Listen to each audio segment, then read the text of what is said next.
እግዚአብሔር ይቅር መባል ብፁዕ ነው፣ ብፁዕነት አለው። አንድ ሰው በእግዚአብሔር ይቅር ከተባለ ብፁዕነት አለው ነው የሚለን። በእግዚአብሔር ይቅር ከተባለ ብፁዕነት ነው። ሌላውም ይቀጥላል። ኃጢአታቸው የተከደነላቸው። ኃጢአት መከደን ማለት ልክ የስርየቱ መክደኛው ደም በተረጨ ጊዜ እግዚአብሔር ደሙን ያያል፣ የሰውየውን ኃጢአት አይመለከትም ማለት አይቆጥረውም፣ ይተወዋል፣ ይሸፈንለታል። ማስተስሪያ ማለት ይቅርታ ማስወገጃ መሸፈኛ ማለት ነው። ኃጢአት አለው ሰውየው፣ ነገር ግን በምትኩ በግ ያመጣል። ያን ጊዜ የበጉ ደም ፈሶ ወደ ማስተስሪያው ሲረጭ እግዚአብሔር የሰውየውን ኃጢአት ሳይሆን የፈሰሰውን ደም ይመለከታል። የፈሰሰው ደም በምትኩ የፈሰሰውን ደም ስለሚያይ እግዚአብሔር በምትኩ የፈሰሰውን ደም ስለሚያይ ምንድነው የሚሆነው? ይቅርታ ተደርጎለታል እና ብፁዕ ነው። እሱም ብፁዕ ነው። ኃጢአቱ የተሰረየለት ሰው ብፁዕ ነው። ይህ እውነት ነው። የእያንዳንዳችን ኃጢአታችን ይቅር ከተባለ ብፁዓን ነን። ያን ጊዜ ብፁዕ ማለት ደግሞ ደስተኛ መሆን፣ የተባረከ መሆን፣ ፍጹም ደስታ፣ የተባረከ የከበረ በእግዚአብሔር ዘንድ ቡሩክ፣ የተባረከ የተደሰተ ማለት ነው። ስለዚህ እነዚህን ነገሮች ነው ሐዋርያው የሚነግረን ያለ። ይሄ ሐዋርያው ምንድን ነው? የክርስቶስ ደም ምን ያህል ዋጋ እንዳለው እየተናገረ ነው። ዳዊት ስለ ብፅዕና አመፃቸው የተሰረየላቸው ኃጢአታቸው የተከደነላቸው ብፁዓን ናቸው ነው የሚል። አሁን ዳዊት እነዚህ ሰዎች በክርስቶስ ደም ኃጢአታቸውም በደላቸውም ይቅር ተባለላቸው፣ ለዚያ ለይቅርታቸው የሰሩት ነገር የለም ነው ሐሳቡ። ለይቅርታቸው የሰሩት ነገር የለም። ዓለም እግዚአብሔር ለሰጠው ይቅርታ በደሙ ክርስቶስ በደሙ ላመጣው ምሕረትና ይቅርታ የሰራው ነገር የለም። ይህ እንደሚሆን አውቆ ነብዩ ዳዊት ይህ እንደሚሆን አውቆ በደላቸው ይቅር የተባለላቸው የተሰረየላቸው ኃጢአታቸው የተከደነላቸው ብፁዓን ናቸው አለ። እነማን ነው ብፁዓን ያለ? በኢየሱስ ክርስቶስ የዳኑትን ሁሉ በኢየሱስ ክርስቶስ በደላቸውና ኃጢአታቸው የተደመሰሰላቸውን ሁሉ ይቅር አለ ይላል። ይቅር አለ። ይቅር እነዚህ ምን ሆኑ? ብፁዓን ሆኑ። ብፁዕነት በደለኞች እኮ ናቸው፣ ኃጢአተኞች እኮ ናቸው። ነገር ግን በመስቀሉ ላይ ኃጢአታቸውንና በደላቸውን ሲደመስሰው ያን ጊዜ ስማቸው ተለውጦ ብፁዓን ተብለው ተጠሩ። ብፁዓን ጌታችን ኢየሱስ ክርስቶስ የተናገረ የሚያዩ እኔን የሚያዩ ዓይኖቻችሁ ብፁዓን ናቸው፣ እኔን የሚሰሙ ጆሮቻችሁ ብፁዓን ናቸው አለ ኢየሱስ ክርስቶስ። ብፁዓን ናቸው የሚሰሙ ዓይኖቻችሁ፣ የሚሰሙ ጆሮቻችሁ፣ የሚያዩ ዓይኖቻችሁ ብፁዓን ናቸው ሲል ተናግሯል። እንግዲህ ሐዋርያው ይህን ካለ በኋላ ይህ ብፅዕና ስለምን ተነገረ ይላል? ሕግን ስለመፈጸም ነው አይደለም። አሁን ብፁዕ ያለው ኃጢአቱ አመፁ ስለተሰረየለት፣ አመፃቸው ስለተሰረላቸው፣ ኃጢአታቸው ስለተከደነላቸው እና ጌታ ኃጢአቱን የማይቆጥርበት ሰው ብፁዕ ነው አለ። ብፁዓን ለተሃድገሩ ኃጢአቶም ወዘይወለቀ ጌጋዮን በደላቸውን ያልቆጠረባቸው አለ። ያልቆጠረበት ማለት ተመዝግቦ ያልተያዘ፣ ኃጢአቱ ተመዝግቦ ያልተያዘ፣ ከተመዘገበ ተይዟል ማለት ነው። ከተመዘገበ ተይዟል ማለት ነው። በደሉ ተመዝግቦ ተይዟል ማለት ነው። ይህ ግን ያልተቆጠረ ኃጢአቱ አንድ ሁለት ዛሬ ይህን አድርጋል፣ በዚህ ጊዜ ይህን ሰርተሃል፣ በዚህ ጊዜ ይህን ፈጽመሃል ተብሎ አንድ ሁለት ብሎ ኃጢአቱ ያልተቆጠረበት ያልተመዘገበበት ብፁዕ ነው። እንግዲህ ያን የተመዘገበበትን መጽሐፍ ኢየሱስ ክርስቶስ ደመሰሰው። ብፁዕነቱ የመጣው ምን ነው? የተመዘገብነበትን የኃጢአት መጽሐፍ ቀደደው። ወሰጠጠ መጽሐፈ ዳነ ስለሚል የተመዘገብነበትን የኃጢአት መጽሐፍ ቀደደው። ስለቀደደው ብፁዕ ሆነ። የተመዘገብነበትን የኃጢአት መጽሐፍ ቀደደውና ስለተቀደደ ተመዘገብነ፣ በምሕረት ተመዘገብነ። ስለዚህ አሁን ኃጢአታችን መቆጠር አይችልም፣ መመዝገብ አይችልም ማለት በእኛ ሂሳብ ውስጥ ኃጢአት የለም ማለት ነው። በሂሳባችን ውስጥ ኃጢአት የለም። እንዲያውም የእግዚአብሔር ጸጋ ነው የገባው። የእግዚአብሔር ጸጋ ነው ተመዝግቦ ከዚያ የምናገኘው ይቅርታ ምሕረት ነው። የኃጢአት መደምሰስ ይቅርታ፣ ምሕረት፣ ጸጋ ነው። እዚያ ላይ ከፋይላችን ውስጥ ያለው የኛ ፋይል ተገልጦ ቢነበብ ይቅርታና ምሕረት ጸጋ ነው እንጂ ሌላ የለበትም ነው የሚል ያለ። ምክንያቱም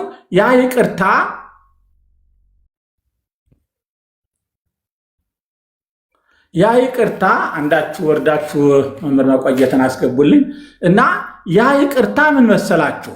አዎ ያ ይቅርታ ለምንድን ነው እንደዚህ ሆነ? ይቅርታው እንዴት ተገኘ ስንል ተሰርቶልበት አይደለም፣ ዋጋ ተከፍሎበት አይደለም። የተከፈለው የክርስቶስ ደም ነው የተከፈለበት። ስለዚህ ይህ ይቅርታ ዋጋ ተከፍሎበታል፣ ግን ሰውየው አይደለም የከፈለው ነው። በቃ ሐዋርያው ጳውሎስ የጌታችን የኢየሱስ ክርስቶስ አዳኝነትና ዋጋ መክፈል እንዴት አድርጎ እያቀረበልን መሰላችሁ? አዳኝነቱንና ዋጋ መክፈሉን። ምክንያቱም አሁን የተቆጠረልን የጽድቅ ሂሳብ ወደኛ የገባው፣ የይቅርታ ሂሳብ ወደኛ የገባው፣ የምሕረት ሂሳብ ወደኛ የገባው እንዲሁ ለእኛ ተብሎ ተቆጠረ፣ ያንተ ይሁን ተብሎ ተሰጠ እንጂ እኛ ዋጋ ከፍለንበት አይደለም ነው። እኛ ዋጋ ከፍለንበት አይደለም፣ ግን የእናንተ ይሁናችሁ ብሎ እኛ በእምነት ተቀበልነው፣ እሱ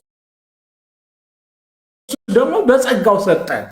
የተቀበልነበት እጅ እምነት፣ የተሰጠን ጸጋ ሆኖ ነው። የተቀበልነበት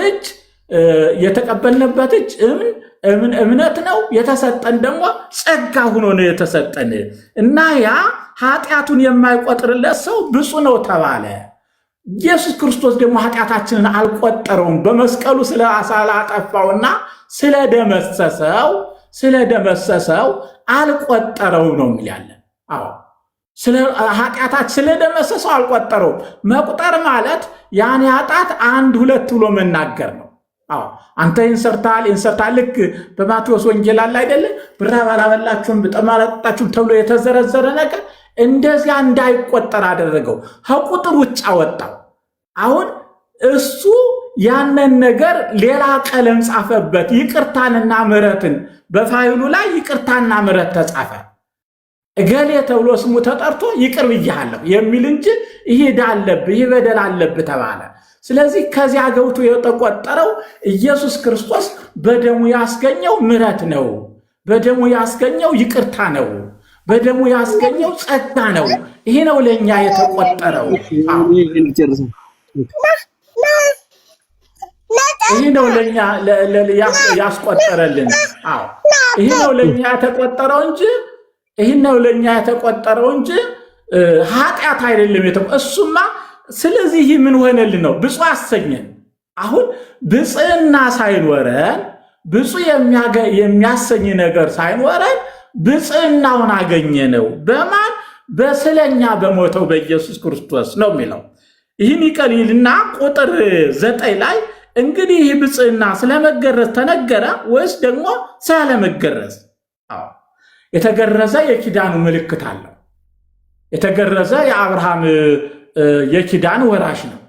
ግን ይህ ብፅዕና ማለት በሕግ ስለተፈጸመው ዋጋ ወይም ሕግን ስለመፈጸም ስለመገረዝ ነው የተነገረ ወይስ አይደለም? ያረጋግጥ። አይደለም። ሰውየው ስለተገረዘ ሳይሆን ጌታ ስለሞተ ነው። ጽድቅ ሆኖ የተቆጠረለት ሰውየው ስለተገረዘ። ጽድቅ ማነው? ግዝረት የኪዳኑ ማህተም ናት፣ ማረጋገጫ ናት።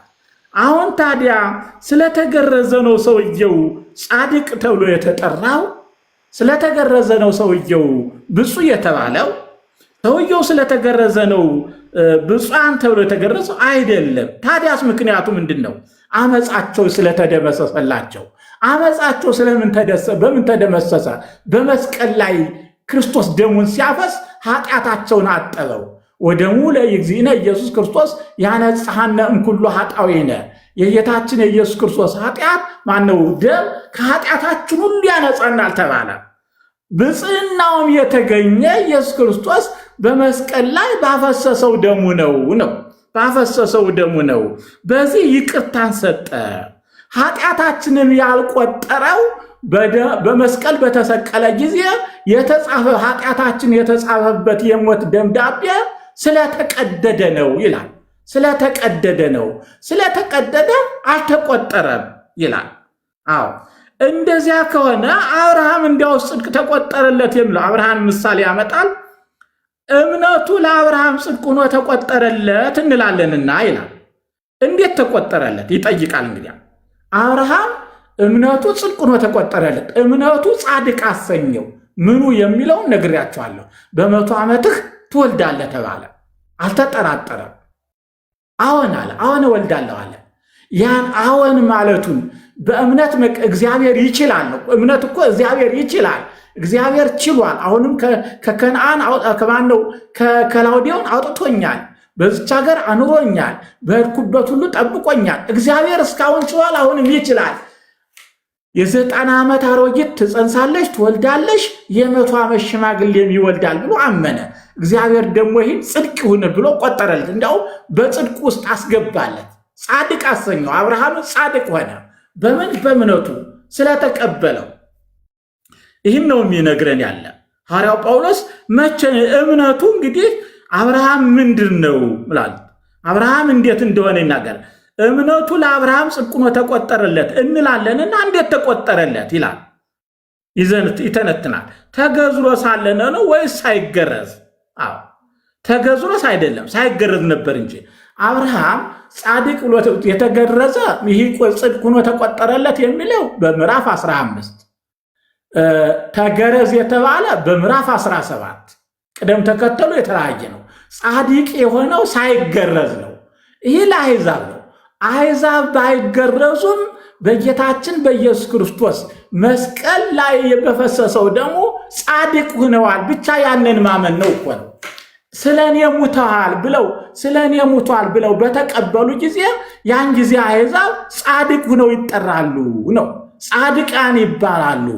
አብርሃም ተፈጥሮ የማይፈቀደውን ነገር አደርጋለሁ ሲለው እግዚአብሔር እንደተቀበለ ሁሉ እንዳመነ ሁሉ እግዚአብሔርን ደግሞ ጻድቅ እንዳረገ ሁሉ አሕዛብ አሁን ባይገረዙም ሕግ ባይጠብቁም እኔ ስለናንተ ሙቻለሁ፣ በመስቀል ላይ ደሙ ስለናንተ ፈሷል፣ መከራ ተቀብሏል የሚለውን ቃል አወለኔ ነው ባሉ ጊዜ ያን ጊዜ እንደ አብርሃም ጻድቃን ይሆናሉ። ወይም እስካሁን የሰሩት ኃጢአት ይቅር ተብላችኋል፣ ነፃ ወጥታችኋል ይባላሉ። ነፃ መውጣት ነው።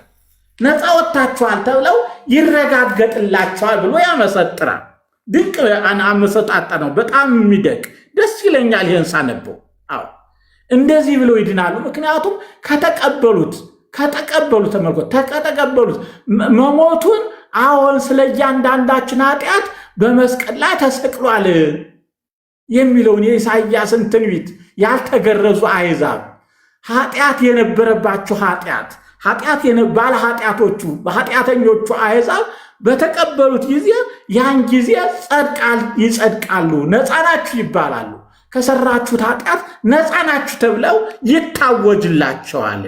ልክ እንደ አብርሃም ሳይገረዝ በነበረው እምነት ያገኘው የጽድቅ ማኅተም የሆነ የመገረዝ ምልክትን ተቀበለ።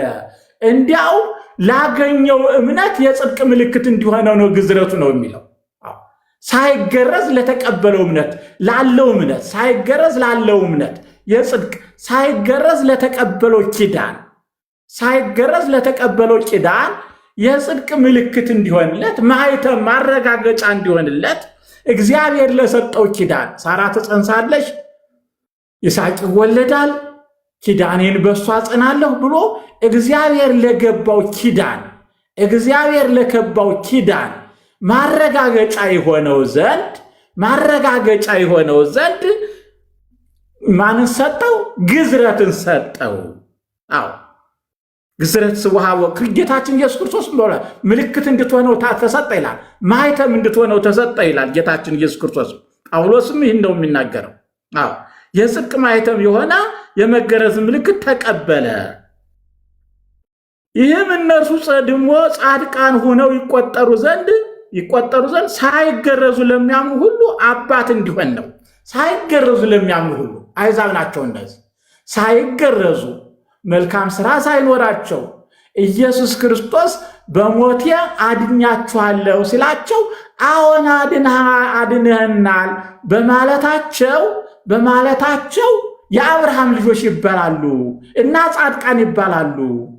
በእምነት የአብርሃም ልጆች በሞቱ ስለጸደቁ በሞቴ ነፃ ወጥታችኋል ስለተባሉ ደግሞ ጻድቃን ይባላሉ። ተገዝረው አይደለም፣ ሕግንም ጠብቀው አይደለም። አብርሃም ሕግ ሳይኖር ነው ይህን ያደረገ። ሕግ ሳይኖረው ገና ሕግ አልመጣም። ሕግ የመጣ በሙሴ ነው።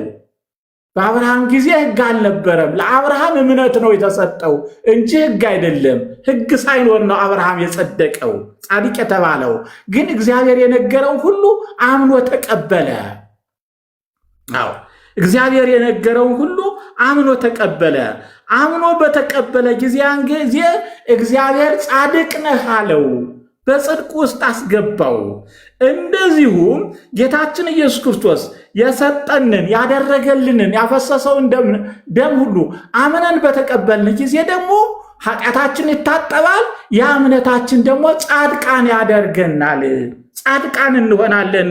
በዚህ ጽድቅ በዚህ ተስፋ ጻድቃን እንሆናለን ብሎ ይናገራል። አዎ ብሎ ይናገራል። እንግዲህ ጽድቅ እንዴት እንደሆነ እየተናገረ ነው። እንዲህ ብሎ ይጨርሳል። እንግዲህ ነገር ግን አባታችን አብርሃም ሳይገረዝ የነበረውን የእምነቱን ፍለጋ ደግሞ ለሚከተሉ ይላል ለሚከተሉ የዓለም ወራሽ እንዲሆን ለአብርሃምና ለዘሩ የተሰጠው የተስፋ ቃል በእምነት ጽድቅ ነው እንጂ በሕግ አይደለም። ለአብርሃም ተስፋ የተሰጠው አሕዛብ በዘርህ ይባረካሉ ሲባል አብርሃም ሕግ አልነበረ። ነገር ግን አዎን በዘሬ ይባረካሉ ብሎ ተቀበለው። ተቀበለው አብርሃም ያንን ጽድቅ ያን እምነት በእምነት ተቀበለው። ያን ጊዜ በእምነት ሲቀበለው አብርሃም ያንን በእምነት ሲቀበለው ምን ሆነ? ጻድቅ ሆነ። ስለዚህ ለዳነበት ከሞት ከኃጢአት ከዘላለም ቅጣት የዳነበት መንገዱ ምንድነው ነው ቃሉ? ምንድነው ቃሉ? ያ እንደ አብርሃም በእምነት ስንኖር እንደ ሕግ ባይኖረንም ሕግም አልፈጸማችሁም ተብሏል። የመጀመሪያው ክስ እኮ አይሁድም አሕዛብም ሕግ አልፈጸሙም። ሕግ ዓላማው ቅጣት ነው። በቃ ቅጣት ነው ዓላማው። የሕግ ዓላማው ቅጣት ነው፣ መቅጣት ነው። የሕግ ዓላማው ቅጣቱ ነው እያለ የሕግ ዓላማው ቅጣቱ ነው እያለ መቀጣት ሲገባቸው ማለት ነው መቀጣት ሲገባቸው የጸደቁበት ምክንያት አጽዳቂው ስለመጣ ነው። አጽዳቂው ማን ነው? ኢየሱስ ክርስቶስ። አጽዳቂው ማን ነው? ኢየሱስ ክርስቶስ ነው። አዎ። ስለዚህ ሕግ ይላል። ስለ ሕግ ሲናገር ጳውሎስ ከሕግ የሆኑት ወራሾች ከሆኑስ እምነት ከንቱ ሆኗልና ነው። በሕግ አይሁድም ብቻ በሕግ ውስጥ ያሉት አይሁድም ወራሽ ቢያደርግ ሆኖ አሕዛብ ኢየሱስ ክርስቶስ ስለኛ ሙቷል ብለው ማመናቸው ከንቱ ይሆን ነበረ። እግዚአብሔር ግን ከንቱ አላደረገውም እምነታቸውን ይላል። ከንቱ አላደረገውም እምነታቸውን ከንቱ አላደረገውም። አዎ ከንቱ አላደረገውም። ምክንያቱም ሕጉ መቅሰፍትን ያደርጋልና ሕጉ ቅጣት አለበት። ማንኛውም ሕግ ቅጣት አለበት። ቅጣትን ነው የሚቀጣ። አዎ ቅጣት ነው። ሕጉን ስናይ በዝርዝር ቅጣት ነው። ከዚህ ላይ ግን እንዴት ምሕረት መጣ ነው እኮ ጥያቄው። እንዴት ይቅርታ መጣ? እንዴት ምሕረት መጣ? ሐዋርያው ጳውሎስ በብዙ መልኩ ገና ይዘረዝረዋል። ይህን ቃል ገና በብዙ ቦታ ነው የሚዘረዝረው። እንዴት ምሕረት መጣ? ሰው መቀጣት ሲገባው አሕዛብ ሕግ ስላልፈጸሙ መቀጣት ሲገባቸው፣ መሞት ሲገባቸው፣ ወደ ሲኦል መውረድ ሲገባቸው ከሲኦል ያሉትንም ነፃ ወጥታችኋል፣ በዚህ ዓለም ያሉትንም በደም ያጥቢያችኋለሁ ብሎ እንዴት ምሕረትን ሰጠ ሲል ያንን የተደረገውን የመስቀሉን መከራ ለኛ ነው ብለው ተቀበሉት ነው። የመስቀሉን መከራ ለኛ ነው ብለው ስለተቀበሉት መስቀሉን መከራ ለኛ ነው ብለው ተቀበሉት። በዚህ ጊዜ ደግሞ አጸደቃቸው። እናንተ እኔን አምናችሁኛል፣ ዘየአምን በወልድ በሕይወት ዘላለም አይደለም የሚለው በወልድ ያመነ የዘላለም ሕይወት አለው። በቃ በወልድ በምን በሞቱ አዎ ሞትን በማስወገዱ በትንሣኤው ኃጢአታችንን በደሙ ስለማጠቡ በቃ በደሙ ስለማጠቡ ይህንን ያመነ ነፃ ይሆናል። ነፃ ሆኖ ነው ጻድቅ ተብሎ ይጠራል። እንዲያውም ነው የሚለው ጻድቅ ሆኖ ተብሎ ይጠራል ነው የሚለው ጻድቅ ተብሎ ይጠራል። አዎ እንግዲህ ሕጉ የሕጉ ዓላማ ቅጣትን ነው የሚያመጣ ነው የሚለው ቅጣትን ነው የሚያመጣ። አዎ የተላለፉትን ሁሉ ነገር ግን መተላለፍ በሌለበት ሁሉ ኃጢአት የለም ነው የሚል። እንዲያው መተላለፍ በሌለበት ኃጢአት የለም። ኃጢአት ባይኖር ኑሮ ማለት ሕግ የለም ነው። መተላለፍ በሌለበት ሕግ የለም። ሕግ መተላለፍን ታይቶ ነው የመጣው። ምክንያቱም ሰው እየሰረቀ ነውና ሕግ ይውጣ፣ ሰው እየገደለ ነውና ሕግ ይውጣ፣ ሰው እያመነዘረ ነውና ሕግ ይውጣ ተብሎ ሕግ ወጣ። የሕግ ዓላማ የእግዚአብሔርን ቅዱስነት መግለጥ ነው። እግዚአብሔር እነዚህን ነገሮች እንዲህ ያደረጉትን እንደሚቀጣ ነው የሚናገረው። አሁን የኢየሱስ ክርስቶስ ዓላማ ደግሞ ሰዎች ሕጉን መፈጸም አልቻሉምና የእነሱን ኃጢአት ልሸከምላቸው ብሎ በአባቱ ፍቅር በሱ ፍቅር በአባቱ ፈቃድ በሱ ፈቃድ በአባቱ በመንፈስ ቅዱስ ፈቃድ መጣ። የሁሉንም ኃጢአት ተሸከመ። ኃጢአትን አስወገደው። ሕግ ቅጣትን ያመጣና እስቲ ይሄን ጠጪ፣ ይሄንን አርጊ፣ ወድሽና ባብሺው በቃ ያላለችኝ ነገር የለም። እሺ አልኩኝ። ረጅም ጊዜ አልተጠቀምኩትም ነበረ። ከዛ በኋላ ይዤው ረጅም ጊዜ አስቀመጥኩት። ከዛ አጋጣሚ እስቲ አዲስ አበባ ወደ ጣፉ አካባቢ አቡነ ኪሮስ የሚባል ቤተክርስቲያን አለ። ገድል ይሸከማሉ። ገድል አሸክመው ቃል ፕሮሰሱ ብዙ ነው። እንደዛ አለ እና እስቲ እዛ ሂጂና በቃ አያሳፍርሽም። ከዚህ ላይ ጳውሎስ ስለምን እየተናገረ ነው ቢሎን ጠቅልል አድርገን ነው በሚደንቅ ሁኔታ የገለጠልን ነገር አለ። የገለጠልን የኢየሱስ ክርስቶስ መሰቀል ሰዎች መልካም ስለሰሩ መልካም ስራቸውን ለማገዝ አይደለም። ይሄ ነው ዓላማው። ሰዎች መልካም ስለሰሩ መልካም ስራቸውን ለማገዝ አይደለም። ኢየሱስ ክርስቶስ መሰቀሉ ኃጢአት በምድር ላይ ስለሞላ ሁሉም ኃጢአተኞች ስለሆኑ በቁጥር 1 ላይ ያለውን አሁንም ልድገምላችሁ። ቁጥር 1:28 ላይ እግዚአብሔርን ለማወቅ ባልወደዱት መጠን እግዚአብሔር የማይገባውን ያደርግ ዘንድ ለማይበራ አእምሮ አሳልፎ ሰጣቸው ይላል። አመፃ ሁሉ፣ ግፍ፣ መመኘት፣ ክፋት ሞላባቸው። ቅናትን፣ ነፍስ መግደልን፣ ክርክርን፣ ተንኮልን፣ ክፉ ጠባይን ተሞሉ። የሚያሾኮሽኩ፣ ሐሜተኞች፣ አምላክን የሚጠሉ፣ የሚያንገላቱ፣ ትዕቢተኞች፣ ትምክተኞች፣ ክፋትን የሚፈላለጉ፣ ለወላጆቻቸው የማይታዘዙ፣ የማያስተውሉ፣ ውል የሚያፈርሱ፣ ፍቅር የሌላቸው፣ ምሕረት ያጡ፣ እንደዚህ ለሚያደርጉት ሁሉ ሞት ይገባቸዋል የሚለውን የእግዚአብሔርን ሕግ እያወቁ እንደዚህ ላደረጉት ሕጉ ምንድን ነው የሚል ሞት ያዛል። እንደዚህ ላደረጉት ሞት ይገባል ብሎ ሕጉ ያዛል። ምክንያቱም የእግዚአብሔርን ቅዱስነት አርክሰዋል። እግዚአብሔር በባህሪው ቅዱስ ነው፣ ጻድቅ ነው፣ ዳኛ ነውና ሞት ይገባቸዋል ነው። ነገር ግን እግዚአብሔር ደግሞ ፍቅር ነው። ፍቅር ስለሆነ እነዚህ ሰዎች ሕግን ፈጽመው አለመዳናቸው፣ የሕግን ስራ ሰርተው አለመዳናቸው ተረጋግጧል። እና ምን ይሁን? የዓለምን ኃጢአት ተሸክሞ ልጁ ለመሞት መጣ። ፍቅሩን ነው የሚገልጽልን። ይህን አለማወቅ እኮ ራሱ ይህን ቸርነት አለማወቅ ራሱ እግዚአብሔር መንግስት አያስቀርብም ፈጽሞ። ምክንያቱም መሞትን ያህል ዋጋ ከፍሎልን ያላወቀ ሰው ምንም ድነት የለው። ምክንያቱም መሞትን ያህል ኃጢአተኞች እያለን እኮ ነው የሚሉ ደጋግሞ ነው አለ ወእንዘ ኃጥአን ንሕነ ተሳሃለነ በሞተ ወልዱ። ኃጢአተኞች ስንሆን በልጁ ሞት ይቅራለን ይላል። አናመጣዋለን፣ ወደፊት አለ ገና። ኃጢአተኞች ስንሆን አሁን ለኃጢአተኞች ነው የተደረገው። ኃጢአታቸው ደግሞ ምን እንዳለ። ስለዚህ ምሳሌ ያደረገው አብርሃምን ነው። አብርሃም ሕግ አልነበረም። ሕግ እንደፈጸመም አልተረጋገጠም። ሕግ እንደፈጸመም አልታየም። ነገር ግን እግዚአብሔር ለአብርሃም የነገረው ነገር አለ። ኪዳን ሰጥቶታል። ያንን ኪዳን ተቀበለ። ሳራ ትጸንሳለች ብሎታል። አዎን ትጸንሳለች አለ። ዘርህ እንደ ሰማይ ከዋክብት እንደ ምድር አሸዋ ይሆናል አለው። አዎን ይሆናል አለ። አብርሃም አመነ። ይህን እምነቱ አይቶ ደግሞ እግዚአብሔር ጻድቅ አለው። እምነቱን ጽድቅ ብሎ ጠራው ወይም ቆጠረለት ይላል። እምነቱን ጽድቅ ብሎ ቆጠረለት። እኛም ጌታችን ኢየሱስ ክርስቶስ ስለ እኔ ሙቷል፣ ስለ እኔ ተሰቅሏል፣ ስለ እኔ ወደ መቃብር ወርዷል፣ ስለ እኔ ሞትን ድል አድርጎ ተነስቷል፣ ስለ እኔ ወደ ሰማይ አርጓል። እሱ ራስ ነው፣ እኔ አካል ነኝ።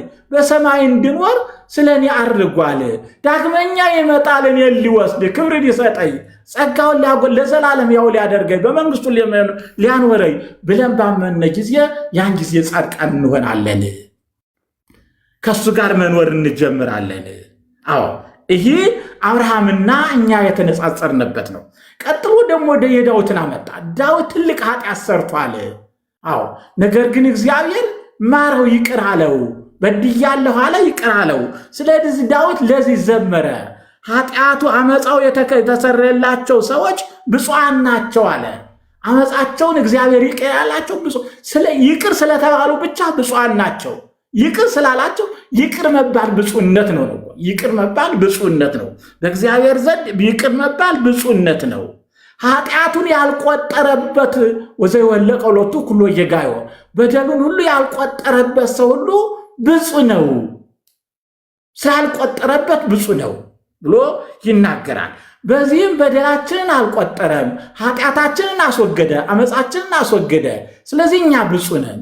ብፁዕ የሆነው ግን ኃጢአቱን በገዛ ስራችንና በሕግ በመፈጸማችን ይቅር የተባለ አይደለም፣ በደሙ ነው ይቅር የተባለ ይለናል። በደሙ ነው ይቅር የተባለ። አሁን ደግሞ መገረዝን ይመጣና መገረዝ አይሁድ ስለተገረዙ ጻድቃን ሊሆኑ ይችላሉ? አይደለም። አብርሃም እኮ ጻድቅ የተባለው ተገርዞ አይደለም። ተገርዞ አይደለም። አሕዛብም ባይገረዙ ጻድቅ ይሆናል። ምክንያቱም ሞቱ አጽድቋቸዋል። መከራ መቀበሉ አጽድቋቸዋል። ታዲያ ግዝረት ምንድነው ጥቅሙ? ግዝረትን በማኅተም ነው። ለተሰጠው ኪዳን ላመነው እምነት መረጋገጫ ማኅተም ትሆነው ዘንድ ተሰጥቶታል ይላል። ተሰጥቶታል። አብርሃም እንግዲህ በእምነት ይህን ኪዳን ተቀብሏል። ኪዳን የአብርሃም ልጆች የሆኑት ሁሉ ኢየሱስ ክርስቶስን ባመኑ ጊዜ ሳይገዘሩ ኢየሱስ ስለኔ መከራውን ተቀብሎልኛል፣ ስለ እኔ ሙቷል፣ የኔም መከራ ነው በመስቀል ላይ የቸነከረው፣ አሮጌው ሰውነቴን አስወግዱታል ባሉ ጊዜ የአብርሃም ልጆች ተብለው ይጠራሉ። ያን ጊዜ የአብርሃም ልጆች ይባላሉ። ምክንያቱም አብርሃም በማመኑ ጻድቅ ሆኖ እንደተባለ ጽድቅም እንደተቆጠረለት፣ እነዚህ ደግሞ የኢየሱስ ክርስቶስን መከራ መስቀል ለእኔ ብለህ ተሰቀልክ ባሉ ጊዜ ጻድቃን ሆነው ይጠራሉ፣ ጻድቃን ተብለው ይጠራሉ ይልና ያረጋግጥልናል። ስለዚህ ጻድቅነት በሕግ የመጣ አይደለም፣ ጻድቅነት በእምነት የመጣ ነው። ምክንያቱም ሕጉ እያለ አይደለም አብርሃም ጻድቅ የተባለው። አብርሃም ጻድቅ ሲባል ሕጉ አልነበረም። ይህን አድርግ ይህን አታድርግ የሚባል ሕጉ አልነበረም። አሕዛብም ሕግ ኑሯቸው ሕግን ስለፈጸሙ አይደለም ጻድቃን የተባሉት። ጻድቃን የተባሉት ሕግ ኑሯቸው ሕጉን ስላከናወኑ አይደለም። ጻድቅ የተባሉበት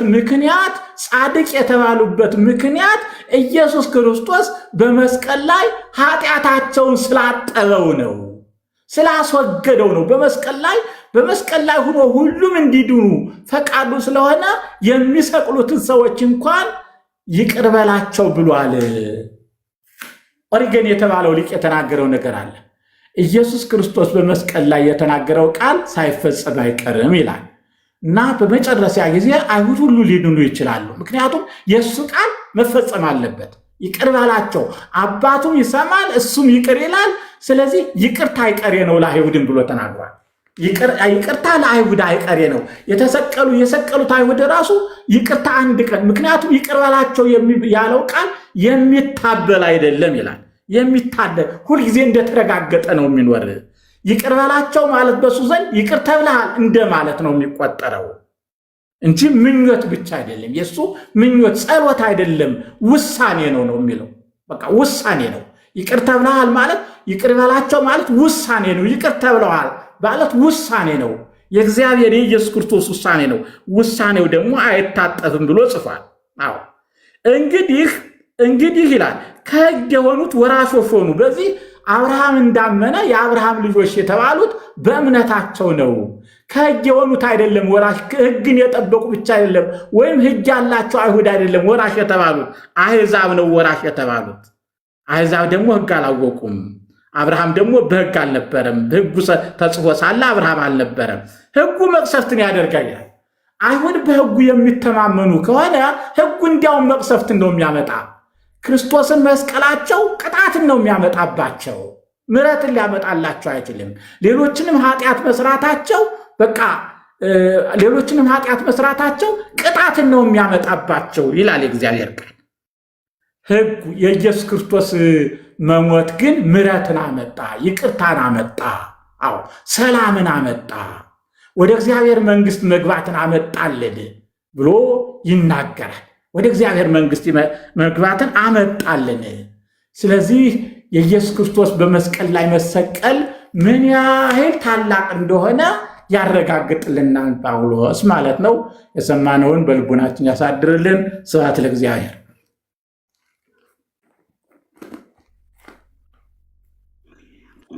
አሜን። ቃለ ሕይወት ያሰማልን አባ።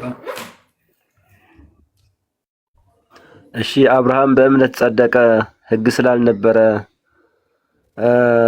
ዳዊት ደግሞ በንስሐ ጸደቀ ሕግ ስለተፈጠረ፣ ሕግ የሙሴ ስለተሰጠው ማለት ነው። እኛስ ከዛ በኋላ ጌታ ተሰቀለ፣ ኢየሱስ ክርስቶስ ተሰቀለ። እኛ በየትኛው ነው? በሁለቱ በሶስቱ ነው የምንጸድቀው? በሁለቱ ነው የምንጸድቀው ወይስ በእምነት ብቻ መጽደቅ እንችላለን? ምግባር አያስፈልገንም? ብቻ የሚል አልተነገረም። ያልተነገረ አታስገባ ኃጢአት ነው ያልኩት። አሁን ወደ እግዚአብሔር መንግሥት ለመግባታችን አሕዛብ ለመጽደቃቸው ሕጉ አይሁድን ራሱ አላስገባቸውም። ምክንያቱም አልፈጸሙትምና። ክርስቶስ በመስቀል ላይ ሞተ፣ የሁሉንም ኃጢአት አጠበ። ከዚያ እኛ በፈሰሰው ደሙ ጻድቃን ተባልን። ከዚያ ከክርስቶስ ጋር ኃጢአት ቦታ የለውም። ምክንያቱም ከክርስቶስ ያለ ኃጢአት አይሰራም። በክርስቶስ ውስጥ ያለ ኃጢአት ፈጽሞ ሊሰራ አይገባም። ኃጢአት ከሰራ ከክርስቶስ ይወጣል፣ ይባረራል። ምክንያቱም የክርስቶስ አካል ቅዱስ ነው። እኛ እኮ አካሉ ነን። አካሉ ቅዱስ ነው ብሏል ጳውሎስ። ወደፊት አለ እንዲያውም አካሉ ቅዱስ ነው።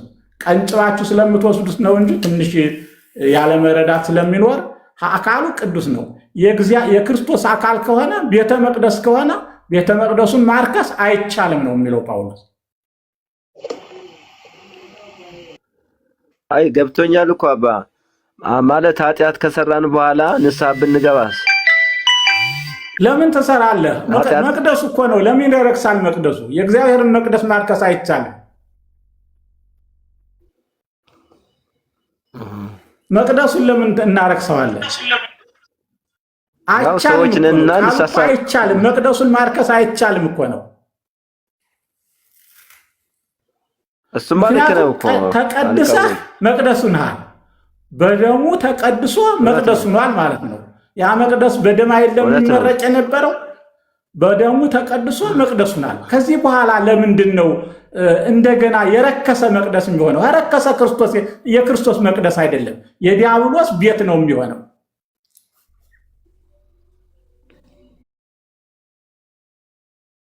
እውነት ነው። ኃጢአት ትንሽም ቢሆን ኃጢአት አለን፣ ኃጢአት የሌለው ሰው የለም ብለዋል ጌታ ራሱ። ስለዚህ ኃጢአታችን ለመሰረዝ ምንድን ነው ማድረግ ያለብን?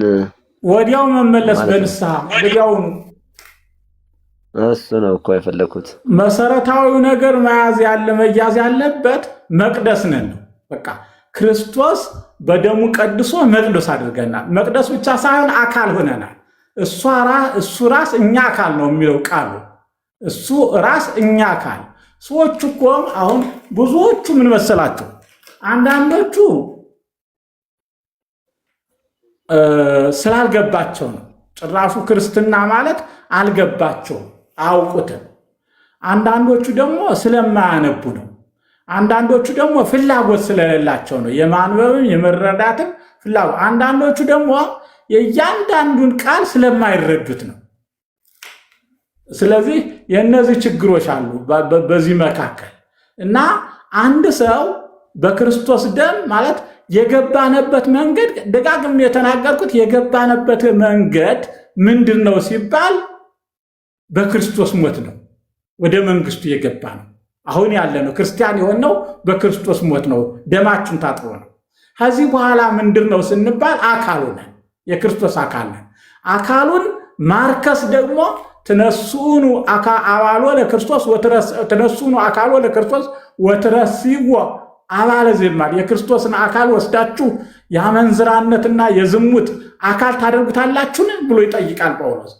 ይህ ማለት እንግዲህ ሰው በዚህ ከኖረ መቅደስ ነኝ ነው ማለት አለበት። መቅደስ ነኝ ብሎ ማለት አለበት። አካል ነኝ። እንዲያውም አካል ማለት እኮ ልዩ መሆን ነው። የአካል ክፍል ማለት እኮ ነው ማለት ነው።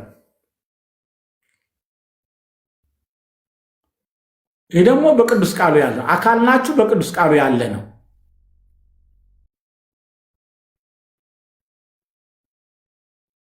አመሰግናለሁ። ቃለ ሕይወት ያሰማልን አባ። እሺ አውራ ያሰማን።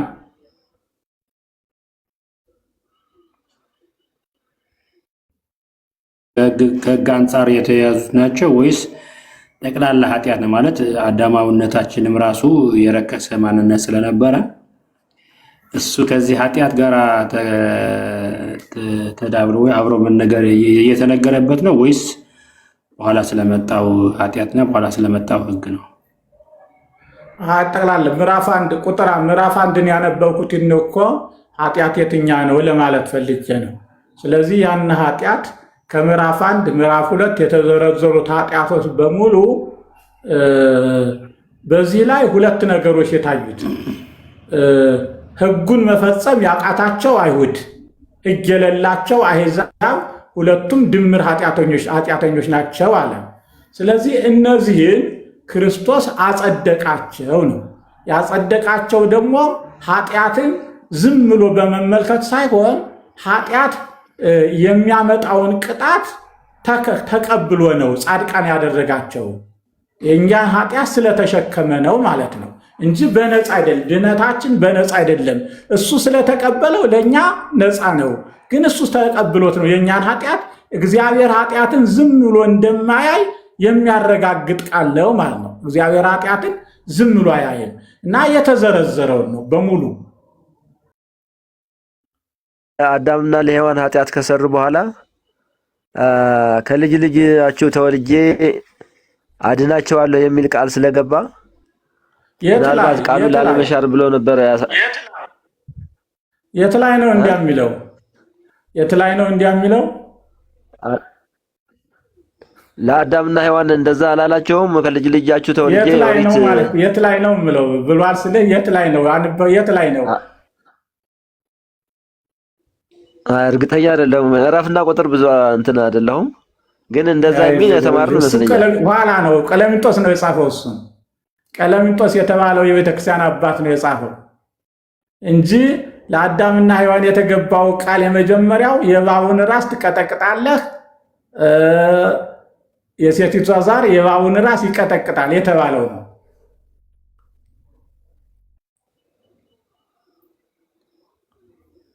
አለ ተብሎ ኪዳን አለ። ያነ ኪዳን አብርሃም ተቀበለ፣ ምንም ዘር ሳይኖረው ማለት ነው። ልጅ እንኳን ሳይኖረው ኪዳኑን ተቀበለ። አዎ ኪዳኑን ተቀበለ። ኪዳኑን ስለተቀበለ በዚህ ጊዜ ኪዳኑን ስለተቀበለው ጻድቅ አለው እግዚአብሔር ስላመነ ያንን ኪዳን።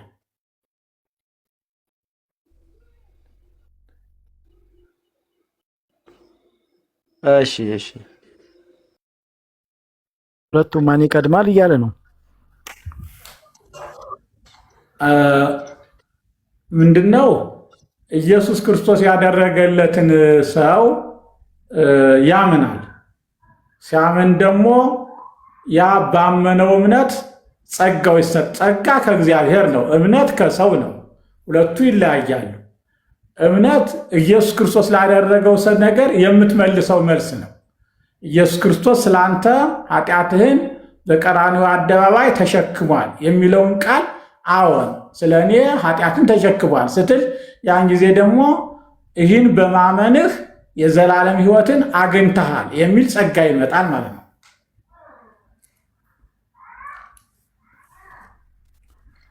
እሺ አባታችን እናመሰግናለን። ስለ ኪዳን ከተነሳ 7ቱ ኪዳናት የሚባሉትን ቢገልጹልን የሚል አንድ ደግሞ ሐሳብ አለ ከታች። 7ቱ ኪዳናት የሚለው ያው ለመልከጼዴቅ የተሰጠው ኪዳን፣ ለአብርሃም የተሰጠው ኪዳን፣ ለኖህ የተሰጠው ኪዳን፣ ለሙሴ ለእስራኤል የተሰጠው ኪዳን፣ ለዳዊት የተሰጠው ኪዳን እየተባለ የሚቆጠር ነው እንጂ 7 ፍጹም ለማድረግ ነው እንጂ ያው በአጠቃላይ ግን እግዚአብሔር በብሉይ ኪዳን ለገባቻቸው ሰዎች የሰጠውን ኪዳን ነው። አንዳንዱ ተዘርዝሮ ነው፣ ጥቅሉ ተዘርዝሮ ነው። ለምሳሌ እንዳንድ የአብርሃም ኪዳን ለይስሐቅም ለያዕቆብ መቆጠር ሲገባው ለእያንዳንዱ ሲተነትኑ ነው ወደ 7 የወሰዱት። ትልልፉን ማለት የተላለፈውን ማለት የሄደላቸው ለምሳሌ የአብርሃም ኪዳን እስከታች የወረደውን ለየብቻ ሲቆጥሩት ወደ 7 ያገቡታል ማለት ነው። እሺ እናመሰግናለን አባታችን። ከላይ ጥያቄ ያላችሁ ጠይቁ። ጥያቄ ከሌላችሁ እንግዲህ እያወረድኩ ከታች ጥያቄ ያሉትን እንዳስገባ ስለሆነ ቅር እንዳይላችሁ። አዎ ክንዴ ገብቷል። አሁን እስኪ ክንዴ ጠይቅ። እሺ አመሰግናለሁ መምህር በረከቱ ይድረሰኝ አባቴ። እንዴት አመሻችሁ?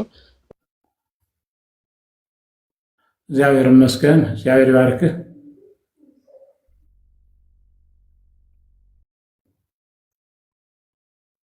ላይ ለማይሰራ ነገር ግን ያለ ስራ የሚያጸድቀውን በሚያምን እምነቱ ጽድቅ ሆኖ ይቆጠርለታል ይላልና አባት። ከታች ደግሞ ትንሽ ዝቅ ብሎ ጌታ ኃጢአቱን ይቅር ያለው ሰው ብፁዕ ነው ይላል። ስለዚህ ያለ ስራ የሚያጸድቀውን ግን በማመን የሚገኘውን ጽድቅ ነው። ጌታ ኃጢአቱን ይቅር የሚለው ሰው ብፁዕ ነው የሚለው ይህ ብፅዕና የተገኘው ያለ ስራችን በምናገኘው በእምነት ብቻ በምናገኘው ጽድቅ መሆኑ ነው። ይሄ ጽድቅ ብፁዕ ነው ያሰኘው የሚል ጥያቄ ነው ያለኝ። እንግዲህ ብፅዕናው ኃጢአት አለበት፣ ግን ኃጢአቱን በመስቀል ላይ ይቅር አለው ሰውየውን ማለት ነው። ስለዚህ ሰውየው ከኃጢአተኛነት ወደ ምን ተሻገረ ማለት ወደ ብፁዕነት ተሻገረ ማለት ነው። ሞቱን እኮ ነው እያብራራ ያለ። ኃጢአት ከሰራ ኃጢአተኛ ነው። አመፅ ከመጸም አመፀኛ ነው። ያነ አመፅና ኃጢአት እያየ ትላልነ ሊቃውንት ቀለም ወርቅን አስገባቸው ወደ ላይ ቀለንተና ሳባቸው እታች ሰቢያቸዋለሁ አባታችን እና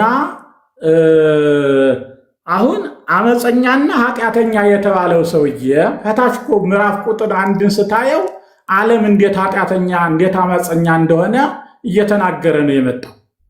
አሁን ይህ አመፀኛና ኃጢአተኛ በቅጣቱ በአመፁና በኃጢአቱ መቀጣት ሲገባው በመስቀል ላይ ባፈሰሰው ደግሞ ይቅር ተባለ። ስለዚህ አመፀኛ የሚለው ስሙ ቀርቶ ምን ተባለ? ብፁዕ ተባለ ማለት ነው። ኃጢአተኛ የሚለው ስሙ ቀርቶ ምን ተባለ? ብፁዕ ተባለ እና ብፁዕነት ተገኘ ማለት ነው። ብፁዕነት ተገኘ። ይህ እኮ ነው ያደረገው። አምኖ በተጠመቀበት ጊዜ እኮ የፊተኛው ኃጢአት አይታሰብበትም። ምክንያቱም በኋላ ቀድሞ የሰራውን ከማመኑ በፊት ክርስቲያን ከመሆኑ በፊት የሰራውን ኃጢአት እንዲህ በደለኛ ነው እገሌ ማለት ትልቅ በደል ነው። አንድ ሙስሊም ቢኖር ቢያምን ቢጠመቅ እዚያ በኋላ ሙስሊም ብሎ መጥራት ራሱ ወንጀል ኃጢአት ነው፣ በእግዚአብሔር ዘንድ ያስጠይቃል። ምክንያቱም ሰውየው ይቅርታ ባገኘበት ስም ነው የሚጠራው። ኃጢአቱ በተደመሰሰለት ስም ነው እንጂ የሚጠራው በዚያ ባለፈው ኃጢአት አይጠራም። በቃ ጳጳስ ሊሆን ይችላል፣ ሊቀ ጳጳስ ሊሆን ይችላል። ያ በቃ ተደምሷል፣ ወደ ብፁዕነት ገብቷል። በማዕረግ ራሱ ሊቀ ጳጳስ ተሹሞ ብፁዕ ሊባል ይችላል። ምክንያቱም ያ የኋላው አይታሰብም። ጳውሎስ እንደዚህ ነው እያለ ያለ እና ብፁዕ ነው የሚሆነው ከትልቅ ኃጢአትነት ክርስቶስን አምኖ ክርስቲያን ተብሎ ተጠርቶ በደሙ መታጠቡን ኃጢአቱ ይቅር መባሉን ባመነ ጊዜ ከኃጢአተኝነትና ከአመፀኝነት ብፁዕ ወደ መባል በቤተክርስቲያን ታሪክ እኮ አለ። ሙሴ ጸሊም ወንበዴ ነበረ፣ የወጣለት ወንበዴ። ኋላ ግን ቅዱስ ነው። ቅዱስ ተብሏል፣ ብፁዕ ተብሏል፣ ቅዱስ ሙሴ ተብሏል። ስለዚህ ይሄን ነው ጳውሎስ እየተነተንን ያለ። ወደዚህ ያስገባው ግን ሕግ አይደለም። ሕግማ አፍርሷል። እዚህ ላይ ማወቅ ያለባችሁ ሕግ አይደለም ወደዚህ ያስገባው። ሕግማ አፍራሽ ሆኖ ነው የኖረ። ሕግንም አልፈጸመም። ያስገባው ሕግ አይደለም። ክርስቶስ ስለ እኔ ሙቷል ባለ ጊዜ ያን ጊዜ ኃጢአቱ ይደመሰሳል፣ ከኃጢአተኝነት ወደ ብፁዕነት ይሸጋገራል ማለት ነው። በማን ሕጉን ፈጽሞ ሳይሆን ክርስቶስ ስለ እኔ ሙቷል፣ ስለዚህ ኃጢአቴን የደመሰሰልኝ ክርስቶስን አምናለሁ፣ ኃጢአት ያሰራኝ ሰይጣን ንክዳለሁ ብሎ ወደ እምነት ሲገባ በእምነት ሲቀበለው ያንን ማለት ነው። በዚህ ጊዜ ወደ ብፁዕነት ተሻገረ። እሺ አባታችን እናመሰግናለን። ጥያቄያችን አለ። ሳይገረጽ አብርሃም ሳይገረጽ ሚዩት አርጉ። ምንን ያሳይ? እንትናችሁን ማይካችሁን ዝጉ። ላይ ያለው ሰውዬም እንትን ዝጋ ማይክህንና ምንድነው የሚለው? አባ ገብርኤል የሚጠይቀው አብርሃም ሳይገረጽ ጸደቀ መባሉ ምንን ያሳያል ብሎ ጳውሎስስ ለምን አነሳው ብሎ ሁለት ጥያቄ ነው አብሮ እንትን ያለው እና ያው ጥያቄው እኮ ትክክል ነው ይዘቱ። እሺ አብርሃም አይሁዳውያን ኢየሱስ ክርስቶስን ሳያምኑ መገረዛችን በቂ ነው ብለው ይላሉ። እኛ ደግሞ ሕግ ጠባቂዎች ነን ነው ማለት የክርስቶስ ሞት አያስፈልገንም ብለው ነበረ። የክርስቶስ መሞት እንደሚያስፈልጋቸውና ሕግ መጠበቅ እንዳልቻሉ ሲገልጥ ሁሉም ሕግን አፍርሰዋል። ሕግ ደግሞ ቅጣትን ነው የሚያመጣ። ቅጣት ላለማምጣት ደግሞ እግዚአብሔር ሰውን ይወዳል። ዝም ብሎ እንዳይተው ደግሞ ኃጢአትን ዝም ብሎ እንዳይተዋት ደግሞ የኃጢአት ዋጋ ሞት ነው። ስለዚህ የኃጢአቱ ዋጋ ክርስቶስ ከፈለ። በሕግ አለመጽደቃቸውን ለማሳየት ደግሞ ጳውሎስ ከሶ ረቷቸዋል። ከሰናቸዋል እኮ ብሏል። ምዕራፍ 2 ላይ ጻድቅ የለም አንድስ እንኳ፣ አስተዋይም የለም፣ እግዚአብሔርን የሚፈራ የለም፣ ሁሉም ተሳስተዋል፣ በአንድነት የማይጠቅሙ ሆነዋል፣ ቸርነትን የሚያደርግ የለም ብሎ ጉሮራቸው እንደተከፈተ መቃብር ነው ይላል። አይሁዳዊ ነው ጳውሎስ። አይሁድን ያውቃቸዋል። ስለዚህ በአንድነት ይህን የተናገረው ደግሞ ዳዊት ነው። ነቢዩ ዳዊት ኃጢአተኞች እንደሆኑ መስክሮባቸዋል። ይህ ትክክል መስክሯል። ስለዚህ እንግዲህ አይሁድም አሕዛብም ኃጢአተኞች ከሆኑ በማን ነው መዳን የሚችሉት ይልና ኢየሱስ ክርስቶስ ስለ ኃጢአተኞች ስለሞተ በሞቱም ኃጢአታቸው ስላጠበውና ስለደመሰሰው አይሁድ ሕግ ቢኖራቸውም በሕጋቸው መጽደቅ አይችሉም፣ አልፈጸሙትምና ቢገረዙም ግዝረት ምልክት ሆኖ ተሰጣቸው እንጂ ኃጢአትን የሚያስወግድ አይደለም። እንዲያውም አይሁድም በክርስቲያንም ሊመስሉት የሚችሉት አብርሃምን ነው። አብርሃም ሳይገዘር አመነ፣ ማመኑ ጽድቅ ሆኖ ተቆጠረለት። ሳይገዘር ተስፋ ተሰጠው፣ ተስፋውን በእምነት ተቀበለ። የእምነቱ ጽድቅ ሆኖ ተቆጠረለት። እኛም አለ አሕዛብም ባይገዘሩ አይሁድም ቢገዘሩ እንደ አብርሃም ጌታችን ኢየሱስ ክርስቶስ በሞቱ የሰጠውን ያስገኘውን ይቅርታ እንደ አብርሃም መቀበል አለብን። ያን ጊዜ ኃጢአታችን ይቅር ይባላል፣ በደላችን ይደመሰሳል። ዳዊት እንደተናገረው ብፁዓን ተብለን እንጠራለን። ኃጢአታቸው አመፃቸው የተሰረየላቸው ኃጢአታቸው የተከደነላቸው ብፁዓን ተብለው እንደተጠሩ አብርሃም እምነቱ ሆለቆ ጽድቅ ነው የሚለው አምና አብርሃም በእግዚአብሔር ወኮኖ ጽድቀ ሆለቆ ጽድቅም ይላል። ጽድቅ ሆኖ ተቆጠረል እንደተባለ ይህ በክርስቶስ ያገኘነው ምሕረት፣ ይህ በክርስቶስ ያገኘነው ይቅርታ፣ በክርስቶስ የታጠበው ደማችን ስናምን እንደ አብርሃም እግዚአብሔር ደግሞ ጻድቃን አድርጎ ቆጠረን ነው ያለ። ይህ ነው ሐሳቡ። ልክ አብርሃምን በ100 ዓመትህ ትወልዳለህ ሲለው እንዳመነ ማመኑም ጽድቅ ሆኖ እንደተቆጠረ እኛ ደግሞ በክርስቶስ ኃጢአታችሁ ተደምሷል ስንባል ስናምን ማመናችን ደግሞ ጽድቅ ሆኖ ይቆጠራል ማለት ጻድቃን ተብለን ተጠራን ነው። ጻድቃን ብለን የምንጠራው የምንቀበልበት እምነት ነው። ጻድቅ ያሰኘን ደግሞ በመስቀል ላይ ያፈሰሰው ደሙ ነው። ሲሰጠን ደግሞ ስጦታው ደግሞ ጸጋ ሆኖ ነው የተሰጠን። ያ መዳናችንና የዘላለም ሕይወታችን ሕግን ስለጠበቅን ሳይሆን ጸጋ ሆኖ ነው የተሰጠን ነው። ስለዚህ በዚህ በሶስቱ ደጋግመን አይተናቸዋል። በአጭሩ እንትን ለማለት ምንድነው ጽድቅ፣ ጸጋ፣ እምነት ብሎ ነው በምዕራፍ 3 ላይ የጠራቸው። ጽድቅን እግዚአብሔር ሰዎችን እንዴት አጸደቀ ሲል በልጁ አለ። ልጁን ለመከራ አሳልፎ በመስጠት ያ ደግሞ ጽድቅ ማለት ኃጢአተኛውን ኃጢአተኛ ነህ፣ ጻድቁን ጻድቅ ነህ ማለት ስለሆነ ኃጢአተኛ ስለሆነ ዓለም ጻድቁን ስለ ኃጢአተኞች ሰጥቶ ጽድቁን ገለጠ ይላል። ከዚያ እኛስ እንዴት እንቀበለዋለን? ጻድቁ ስለ ኃጢአታችን ሞተ ባልን ጊዜ ጽድቁን እንቀበላለን ይላል። በምንድን ነው የተሰጠን ስጦታ? በምን መልኩ ነው ሲል ብሎ ደግሞ ጸጋ ሆኖ ተሰጠን። ጸጋ ሆኖ ተሰጠን። ጽድቁን ጸጋ አድርጎ ሰጠን። በክርስቶስ ሞት የተገኘውን የዘላለም ሕይወት ጸጋ አድርጎ ሰጠን ብሎ ጸጋ የተቀበልንበት እጅ እንደ እጅ የሚቆጠረው እምነታችን አዋጁ ጸድቃችሁ ከዛሬ ጀምሮ ኃጢአተኞች አይደላችሁም ተብሎ የታወጀበት አዋጁ የተሰጠበት የክርስቶስ መስቀል ሞት፣ መስቀል መከራ መቀበል፣ ሕይወት በዚያ ተተክቶ ሕይወት ተሳታችኋል የተባልንበት ደግሞ ጸጋ ተብሎ ተጠራ ነው የሚል። በዚህ ውስጥ እንግዲህ መገረዝም አላገለገለም ይልና አብርሃም አልተገረዘም ጻድቅ ሳለ፣ አሕዛብም አልተገረዙም፣ ሕግም አላገለገለም፣ ሕግ ስላልፈጸሙ ሁሉ ኃጢአተኛ ሆኑ ተብሎ ተጠርቷልና ነው የሚል። መልካም አባታችን እናመሰግናለን። ክብረት ይስጥልን። ከላይ ያስገባኋቸው እየወጡ አሉ። እንግዲህ እርሱ ነው የሚል ከላይ ጥያቄ ካለ ይቀጥሉ።